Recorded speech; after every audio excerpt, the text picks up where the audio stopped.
अरे दोस्तों, जैसा कि मेरे पीछे मेरे बुजुर्ग को देख सकते हैं, इनकी उम्र 60 प्लस है, किसी की 50 प्लस है। इस उम्र में ये लोग जिस उम्र में घर पे होना चाहिए, घर पे ठंड में कंबल में होना चाहिए, लेकिन आज कड़कड़ाते हुए ठंडी में बरसती हुई बारिश में सड़कों पे है। क्यों? इस देश के खातिर, ताकि आज जिस तरह से ये कानून सरकार ने लाई है तो इससे केवल अंबानी और अडानी को फ़ायदा होने वाला है। इससे जनता को कोई फ़ायदा नहीं है, किसान को कोई फ़ायदा नहीं है। और ये जो केंद्र सरकार है, अंबानी और अडानी को केवल फ़ायदा पहुंचाने के लिए यह कानून लाई है। क्योंकि मोदी सरकार जब सत्ता में नहीं थी, उनके पास पैसे नहीं थे चुनाव लड़ने के लिए।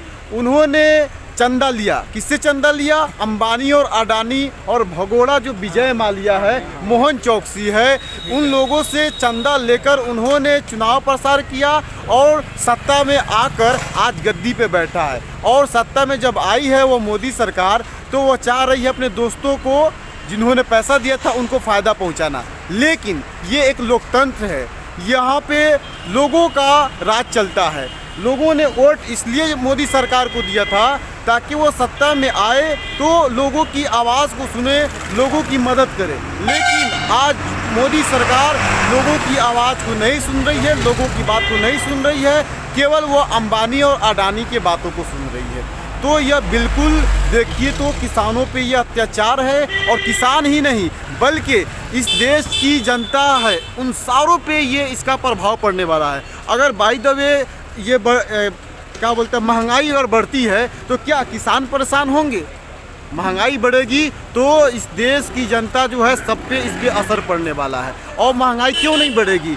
ये भंडारण करने की छूट दे दी है ना, जिसमें इन्होंने अंबानी और अडानी को भंडारण करने की छूट दे दी है, उसको आप जमाखोरी भी न कह सकते हैं। बताइए, जो कानून 1955 में उससे पहले अंग्रेज ने लाई थी, वही कानून को इस वक्त लाने की क्या ज़रूरत थी? इस घड़ी में वह कानून लाने की क्या ज़रूरत आती? आखिर कौन सी तेज़ी थी कि उस कोरोना काल में इस कानून को लाया गया?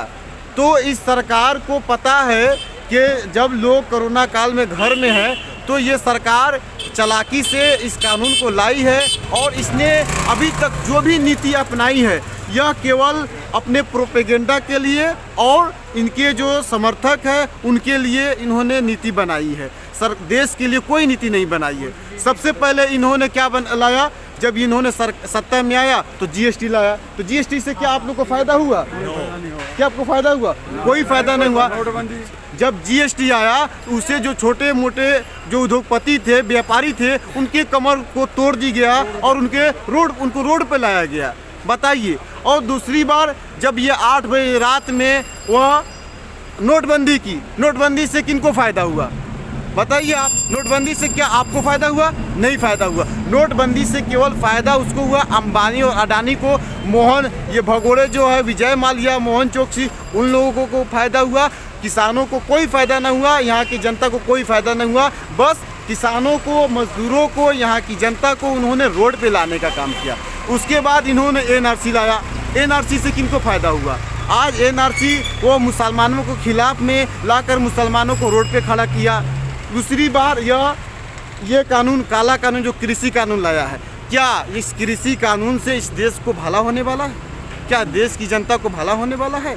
अगर देश की जनता को, किसानों को भला होता तो आज ये किसान हमारे भाई जो अपने घर बार को छोड़कर रोडों पे कड़कती हुई ठंडी में, बरसती हुई बारिश में इस रोड पे है, इनको शौक़ है कि इस रात में, अंधेरे रात में इसको रोड पे पड़े होने का। सबको मन है कि रात में अपने घर पे बीबी के साथ टीवी देखे।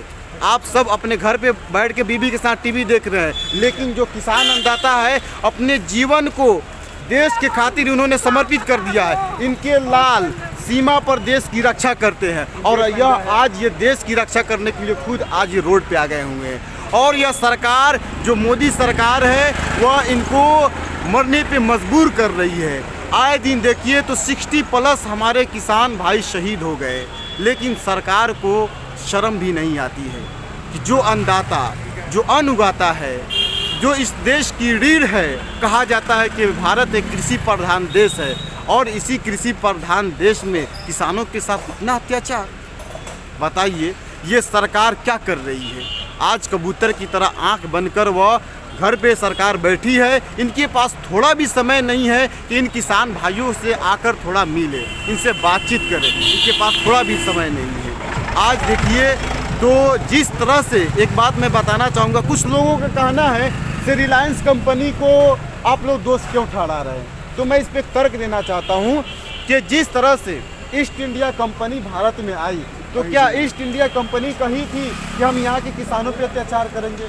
क्या वो ईस्ट इंडिया कंपनी बोली थी कि हम यहाँ के किसानों से नील की खेती करवाएंगे? क्या उन्होंने कही थी कि हम यहाँ के नौजवानों को, जवानों को जेल में डालेंगे, उनको फांसी डाल देंगे? नहीं ना बोली थी। लेकिन उन्होंने ईस्ट इंडिया कंपनी के जरिए इस देश पे हुकूमत किया कि नहीं किया? यहाँ के किसानों के अत्याचार किया कि नहीं किया? नील की खेती कराई कि नहीं कराई? और जो अत्याचार होते थे उसके खिलाफ में जो हमारे देश के जवान थे, उन्होंने आवाज़ उठाने का काम किया, उसको फांसी पे चढ़ाया कि नहीं चढ़ाया? बिल्कुल चढ़ाया। जो लोग इस देश के लिए आवाज़ उठाने का काम किए, जैसे हमारे भगत सिंह, हमारे वीर सपूर अशफाकुल्लाह खां, सुखदेव जैसे वीरों ने जब इस देश में अत्याचार हो रहा था, तो वो लोग अत्याचार के खिलाफ आवाज़ उठाने का काम कर रहे थे, उनको फांसी दी गई और वो लोग इस देश के खातिर हंसते हंसते फांसी के फंदे को चूम लिए। आज यह सरकार फिर से रिलायंस कंपनी के हाथों देश को गुलाम करना चाहती है। यही सोची समझी एक साजिश है।